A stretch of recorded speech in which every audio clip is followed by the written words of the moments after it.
Therapy niya yung pa ako. Pangarap niya pa rin po talaga makalakad, makabalik ako makalakad. So hindi na talaga kayo nanay totally nakakalakad. Hindi po, mabigat na po yung tubong ko. Minsan dito na po ako naliligo. Pinapakaso nila.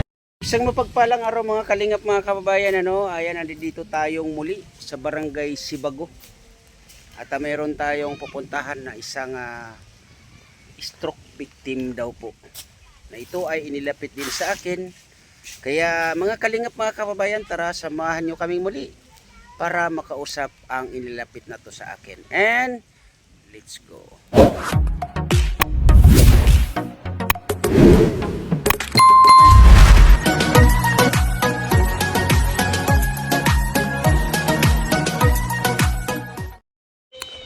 Hello po, Nay.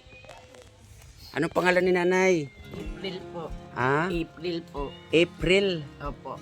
Ilan taon po si Nanay? 48 po. 48 years old. Ilan po ang anak ni Nanay? Isa lang po. Ah, nag-iisa. Ilan taon na po yung anak ninyo, Nanay? 13 po. 13 years old, nag-aaral po. Opo, grade 8 po. Grade 8. Anong nangyari sa inyo, Nanay? Na-stroke po, 4 na taon na po nakalipas. Hanggang ngayon di pa nakakalakad po. Stroke victim. 4 years na ang nakakalipas. Si tatay po anong trabaho? Naglalaot lang po ng isda. Mangingisda. Opo. May sarili po bang bangka si tatay? Opo. Sarili niya yung bangka? Opo. Matagal niya na po yung bangka. Okay. Malaki po, maliit yung bangka. Katamtama man lang po yung bangka na ginagamit niya. Panghuli-huling lang po ng pang kain-kain. Minsan po kumikita po ang asawa ko pang 1 kilong bigas. Saka magtitira ng isda po. Minsan pinapalit niya na lang po sa bigas yung nahuhuli niya. Kaya yan po yung minsan sapat lang po yung nadadakop niya. Yung Hindi niya nahuhuli. nahuhuli niya. Sapat lang ang nahuhuli. Opo. Minsan bitin-bitin po kami sa sa anak ko. So nag-aaral itong anak mo, Nanay? Opo. Ilan taon na po, Nanay? 13 years. Anong grade na po siya? Grade 8 po. Grade 8. 13 years old. Tama po, Nanay? Opo. Nandito ba yung anak mo, Nanay? Po yan ng assignment niya. Ano po siya? Lalaki, babae? Lalaki po. Lalaki. So sa ngayon po ay nag-aaral po yung inyong anak? Opo. Buti naman po, Nanay. Si tatay po nasa, Nanay? Ito po. Asan po? Kaloy. Ito po yung tay, pasok ka po muna, tatay. Para makapagpintuhan tayo, tay. So, ayan po si tatay. Ano pang pangalan ni tatay? Carlos Abliter. Carlos Abliter. Ilan taon na po si tatay? 62. 62 years old. So, nagsisenior na po kay tatay. Hindi pa po. Wala pa kayo natatanggap na ng senior. Wala pa. Pero nakapag-apply na po kay tatay. Nakapag-intake na po. Okay. So, wala pa kayong natatanggap? Wala pa. Ganon. So, kumusta naman po ang pangingisda nyo, tatay? Mahina talaga ngayon. Mahina. Halos pang bigas lang, pangbili ng 1 kilo, huli. So, dito ka, tatay, sa tabi ni nanay kasi medyo malayo tayo, tatay, sa isa't isa. Ayan. So, kayo po ay matagal na bang nangingisda, tatay? Matagal na po. Matagal na. Yun ang hanap buhay. Yun ang hanap buhay mo. Pero ang kabutihan lang nito, tatay, yung inyong bangka ka mo na ginagamit ay sarili naman. Sarili. Bigay po ng ano yan. Yung Bigay sa dati akin po yung ng- kalamidad po. Mm-mm. Nagkaroon po ng kalamidad dito. Mm-mm. Isa siyang sa napiling binigyan ng sasakyan para meron po kami makukuhang pangkain sa pang-araw-araw. Panghanap buhay, kumbaga. So, itong bahay ninyo, tatay, maganda naman, tatay, Sira na po yan. Buti nakapagpagawa kayo ng ganito kagandang bahay, tatay. Ano po yung nabagyuan kami nung bagyong Tisoy, Mm-mm. may nagtulong sa amin galing sa gobyerno, binigyan kami ng mga gamit ng pangpagawang bahay. Ito Mm-mm. yung namin. Mm. Kaya lang, ano na, 9 years na mahigit. Kaya hindi na po napapalitan yung yero. Kaya na po yung yero namin, yung tolda. Grabe na po yung Oo nga pala, butas. bakit may tulda dito nanay? Butas Or, po. butas na. Opo. Mga butas na po. Butas-butas na rin po. Pag wala yan, mababasa kami pag muulan. Ay, ganun. Opo. So, tingnan ko po tatay sa loob, pwede, tatay? Kasi si nanay hindi yata nakakapaglakad na. So, maganda-ganda po mga kalingap mga kababayan kasi nga ay bato. So, tingnan po natin dito sa loob. Ay, oo nga, sira na rin. Ayun, butas na. Ay, grabe naman. So, parang wala na rin po tatay, ano? Ayan, oo. So, tumutulo na rin po dito tatay. Tulog na yan. Lahat na yan. Oh, sira na rin pala. So ilang taon na pang bahay nyo na to, tatay? 6 na taon na. 9 na taon na. So wala na rin, no? Mga kalingap, mga kababayan, no? Sira na rin. Grabe yung ating mga natatagpuan dito ng mga kababayan natin, mga kalingap, mga kababayan. So balik tayo dito, tatay. Makapagkwentuhan tayo. So, yun nga, nanay. Muli, ano ang pangalan ni nanay? April po. April, nanay April. So, edad po ninyo ay 48 48 po. years old. So, hindi na po nadagdagan yung inyong anak nanay. Hindi na po. Ano po ang naging dahilan? Hindi po alam basta. Pero okay na po yun kaysa madagdagan po sa ganitong buhay. Paano namin sila maano kung marami. Yun nga lang, nanay, no? Yan nga lang pong isa namin. Naawa na po kami magigising na alas 4. Maglalakad ng 4:30 papuntang eskwela. Minsan po wala na po kami na papaalmusal sa kanya. Pero sabi niya, sikapin ko mama na makatapos kahit wala akong baon. Para makatulong ako sa inyo, sabi niya po. Kaya yun, kahit na porsigido po siyang mag-aral. So, ano po ang pangarap ng inyong anak, nanay? Gusto niya po daw magpulis daw. Maging pulis. Oh. Wala po siya dito, naki-assignment po sa kaklase. So, saan po siya nag-aral, nanay? Sa Imagaan po. Abay, malayo. Ano po. Sabi Nilalakad nyo, niya po sa kabilang barangay pa. o kasi ilang barangay pa yung dadaanan. Malinaw. Hindi, dalawa. Oh, Na, Tinanugan. Tinanugan. Binisitan. Yung malinaw, tatay, di ba dadaanan din yung malinaw? Dito yun sa Oo. packet na. Oo. Diretso lang natin. Diretso lang. Wow. So, anong tawag nun? Yung tinanugan, Tinanugan. binisitahan, tapos imagaan na. Ay, grabe, layo. Ano po. Kaya sabi niya, pagjagaan na lang po mama kaysa mag-absent po ako. Sabi niya. So, nanay, ngayon na nailapit kayo sa akin, ako po, nanay, ay totally, wala pa naman akong totally kinikita sa aking munting YouTube channel. Ano po yung maitutulong ko sa inyo sa maliit na halaga po, nanay, or maliit na bagay, nanay, para sa inyo, nanay? Kahit hindi lang po yung para sa akin, gusto ko po minsan maanohan yung anak kong madiretso barang sa pag-i-eskwela na kahit po malamanan po yung tiyan niya para mahirap po baga sa isang bata na gutom tapos ang isip po wala man sa pag-focus ng pag-eskwela, gutom nga po.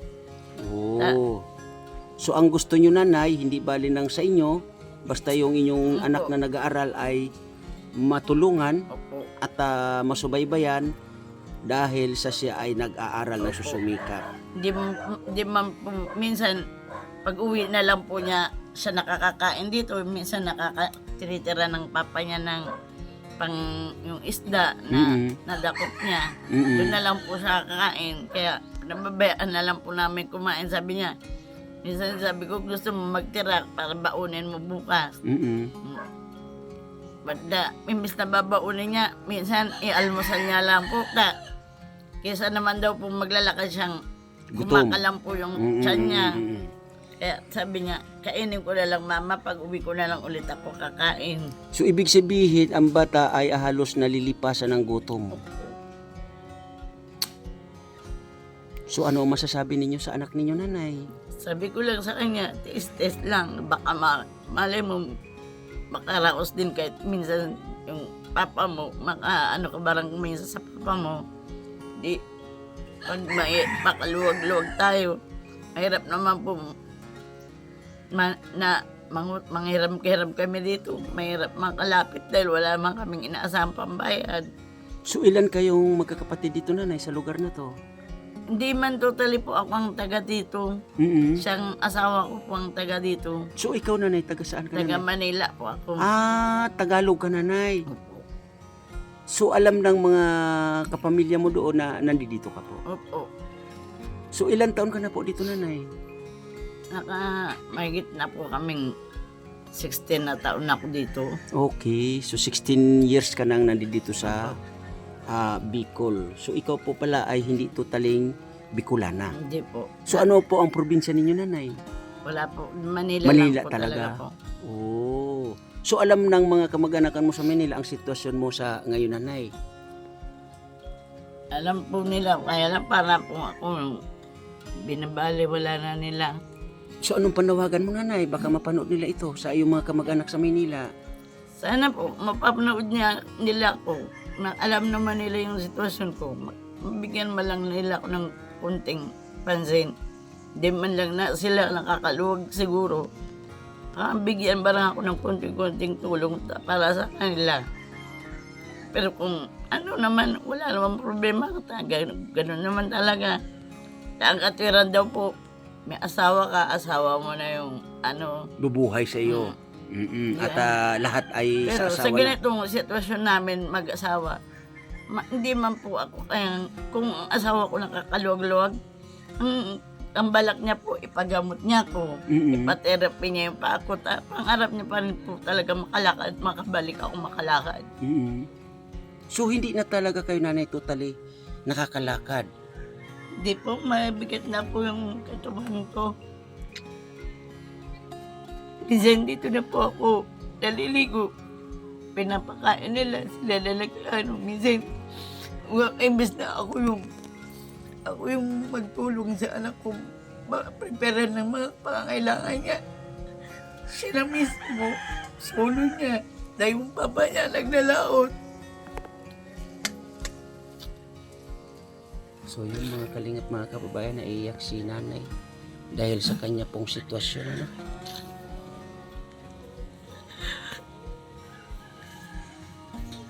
Grabe. Naiiyak ako sa asawa ko, kaya sa anak ko. Minsan anak ko galing eskwela. Lilinisan niya pa po ako. Paliliguan niya po. So ang nagliligo sa inyo, nanay, ang iyong asawa na rin?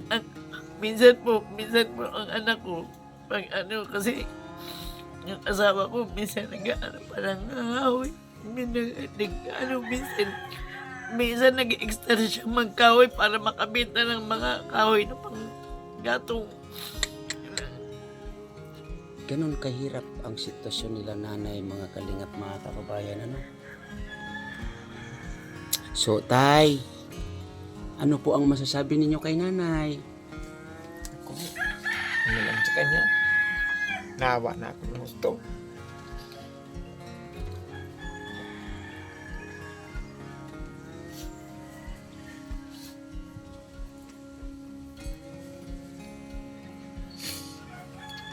Dahil wala akong may pagamot. Gusto ko man makalakad siya. Wala lang akong tirang ipagamot sa kanya. So ano ang panawagan mo, tatay, sa mga kamag-anakan ni nanay? Siyempre na rin sa iyong mga kamag-anakan, tatay. Kahit na po, sinasabi niya naman ng asawa kong nangingi ng tulong. Minsan tulungan, kulang ang pambili ng gamot niya. Baliwala na lang atas ang asawa ko. So yun po, mga kalingap, mga kababayan, mag-asawa na naiiyak sa kanilang sitwasyon dahil sa kahirapan ay ganito po ang nangyari sa kanila, mga kalingap, mga kababayan. Ano? Nanay, tatay, sabi ko nga ako naman ay totally kumbaga hindi ganun ka ano pa naman yung aking ano ngayon ay meron po akong ibibigay ng konting ano sa inyo, nanay. Sana po ay makatulong po ito ng kahit paano sa inyo, nanay. Ayan Salamat po. Na imbis na bigas po, nanay, ay yan po yung aking may abot sa inyo na tulong, nanay, no? Salamat po kahit paano may pangbaon-baon yung anak ko. Salamat po. So sana, nanay, makausap ko yung iyong anak para kung ano yung kailangan niya sa kanyang pag-aaral Nakita si Angelo. ay makunan ko po ng Nakiki-assignment po kwento. pa no. Nakiki-assignment. May project na naman, ganon. So maraming salamat po, no, sa mga nagiging kaagapay katuwang natin sa paglingap dito sa Donsol. Ayan, imbis po na bigas yung ating iaabot kay nanay at tatay ay konting halaga po, no. Nasa na po ay matulungan din po natin. So nanay, magmula po nang na-stroke kayo po ba ay napacheck up na? Wala. Oh, Nung bago pa po ako magkaganito, puro sa center lang po ako. Hindi na nadadala. Doon minsan nakakahingi ako ng libreng gamot. Pero yung pag nagkaganito ko, iba na ako nadala sa ospital dahil sa kulang ng pera. so hindi man kayo man lang nadala ng ospital, nanay? Wala po. Ay, grabe.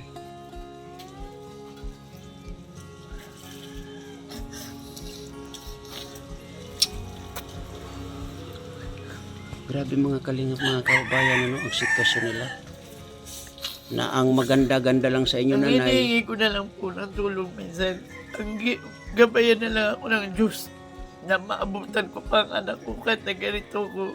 Maabutan ko pa parang na matapos siya mag-eskwela. Maabutan ora kumbaga makita mo na nakapagtapos sa pag-aral ang iyong anak na nag-iisa.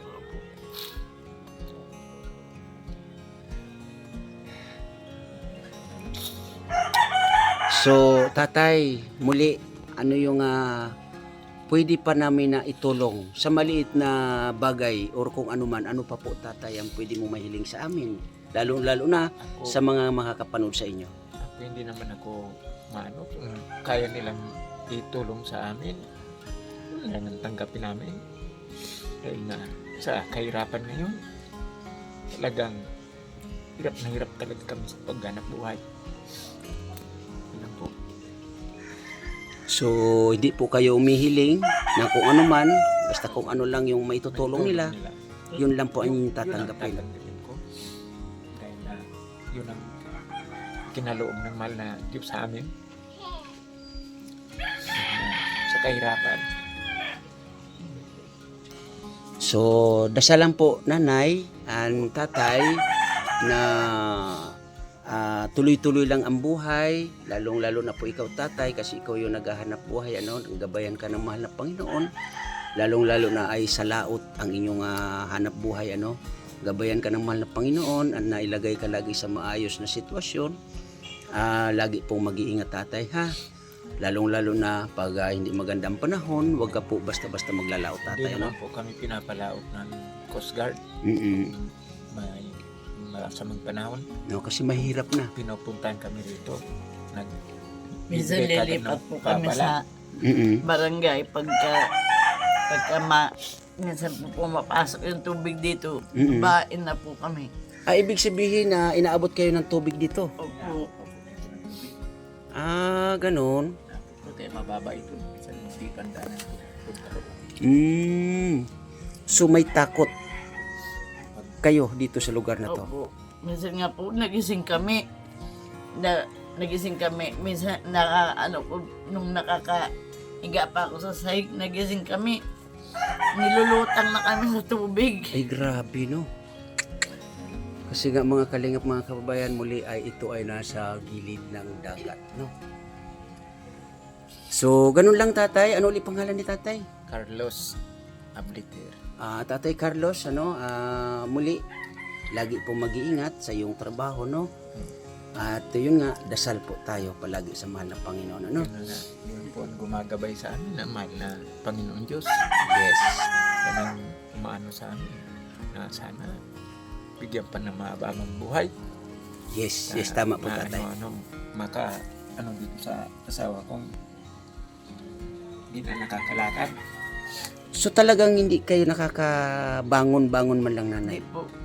Kahit nga po sa pag-usog po, mag-uupo ako, mahirap na po. Putlang-putla na ito. So binubuhat-buhat na lang si nanay tatay? Opo. So saan kayo natutulog tatay? Dito. Dito na rin kayo natutulog? Ano na? Opo. Dito na po ako natulog. So ang anak ninyo tatay, saan naman natutulog? Tabi Nasa... sila po. Minsan tabi sila. Tapos ikaw talagang as in, Dito. mag-isa dito. Ay grabe naman yan nanay. Tatay, wag niyo pong pabayaan dito si nanay. Sa loob pa no, maalisangan. Sobrang init sa ganitong panahon. Wala kayong kuryente dito tatay? Wala po. Ay wala na rin kuryente. Solar na lang ginagamit.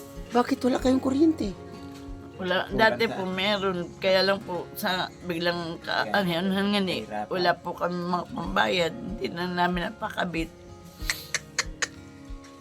Grabe mga kalingap, mga kababayan, ang sitwasyon nila nanay dito, no? Ito po ay stroke victim. So may babayaran kayo na ano doon sa kuryente nyo nanay?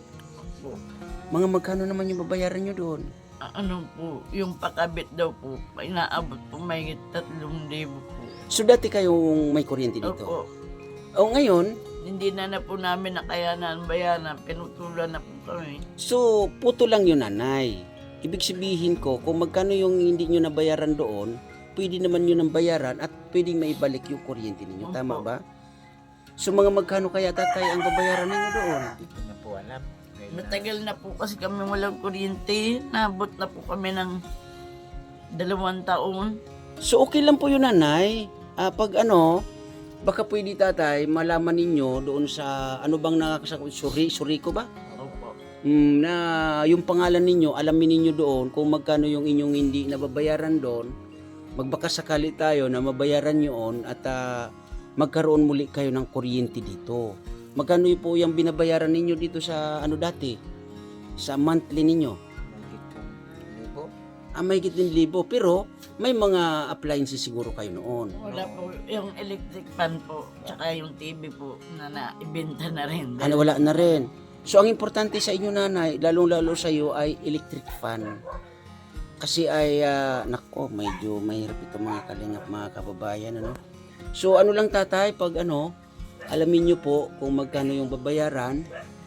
Mali natin, baka magkaroon tayo ng swerte at mabayaran yon para kahit paano ay magkaroon kayo ng electric fan man lang nanay. Para doon po kayo sa loob ng bahay ninyo matulog. Abay grabe itong mga kalingap, mga kababayan, kung dito si nanay natutulog. Kasi open na to, ito ay parang pinakabalkonahin na po nila, no? So, pag natutulog ka dito nanay, walang ilaw. Wala po. Hindi, ayun po yung solar. Yung solar. Po. Dati po, nagkalibre ng ganyan, binigyan po kami ng ganyan. Kaya nagkaroon kami ng ganyan dito. Sana mga kalingap, mga kababayan, maanuhan natin yung kuryente dito kila nanay. At yun nga yung bubong nila, mga kalingap, mga kababayan. Ito po ang nagiging sitwasyon dito. Ayan, kung makikita nyo po, mga kalingap, mga kababayan, sira na ang bubong. Pero siguro tatay, baka meron pa naman medyo okay dito na sa bubong ninyo, na yun nga ay trapal na talaga ang nandito. Kasi talaga ay butas na pala yun, Ayun, butas na talaga. Kaya pala trapal na lang na nandiyan. So yan po tatay, ay lang na yung problema dyan, yung parang, tawag niyan? Yung pinakaano dun sa ibabaw. Oo, pag naayos yan tatay, pero baka pwede pa, Pag medyo ako na sa paglaon, aayusin mo yung ng bubong. So, sige lang tatay, ako naman uli, hindi nangangako, no? Pag ano, meron konting budget, baka sakali ay maano natin yan, kahit yung yan lang po, no? Mga kalingap, mga kababayan, yung pinaka-alulod. Oo, alulod. At ito pala, ano, yun, no? Medyo ano yung sitwasyon nila dito, no? Kasi wala ngang kuryente. Grabe naman. Grabe, no? Mga kalingap, mga kababayan, sitwasyon sa isa sa inilapit na to sa atin na kung titingnan ay bato nga yung bahay pero wala na rin talaga. O, ayan o. Oh. So, muli, nanay, ano uli pangalan ni nanay? April po. Nanay April at tatay, wag po kayong mag-alala. Ulitin ko, ako po ay hindi nangangako. Lagi ko po yan sinasabi sa mga vlog ko, no? Na hindi po ako nangangako na kung ano man yung pwede kong ipaabot na tulong sa inyo. Kasi ako po ay, kumbaga, nakikilimos lang ako sa mga nagiging kaagapay, katuwang din sa paglingap dito sa Donsol. Ano? Sa kagaya ninyo, ulitin ko, kung mayroon pong magpapaabot ng tulong, siya po yung aking ihati dito sa inyo, nanay, no? At tulungan nyo rin po ako magdasal na patuloy-tuloy na sila ay nandito nakaantabay sa Donsol. Ano? So, yun lang po, nanay April at tatay, no? Lagi po kayo mag-iingat dito at alagaan po si nanay, ha? Yan. So, yun po, no, mga kalingap, mga kababayan, na nakuha na natin ang kwento. Itong sila nanay April, no? Na mag-asawang ikahos sa pamumuhay. Na ayun nga, napakarami po ang problema nila. Unang-una about sa pinansyal, na ayun nga yung kanilang bahay ay hindi na rin maipakumpuni at unang-una may nag-aaral. Napasalamat nga si Nanay April na isa lang yung kanilang naging anak. Kaya muli sa mga nagiging kaagapay, katuwang ko rin sa paglingap dito sa Donsol, maraming salamat po sa inyo. Ate Dirulan, Ma'am Gina, Miss Anig, Miss Carol Baya, Kuya Walter, salamat po sa inyo. At syempre, Ate Inday PB, Ma'am Bertos Woman, salamat po talaga sa inyo. At muli sa aking premier, maraming salamat po sa inyong panonood. Lagi ko pong sinasabi, lagi po tayo mag-iingat. And God bless po sa lahat. Bye-bye. Salamat ng marami sa inyo.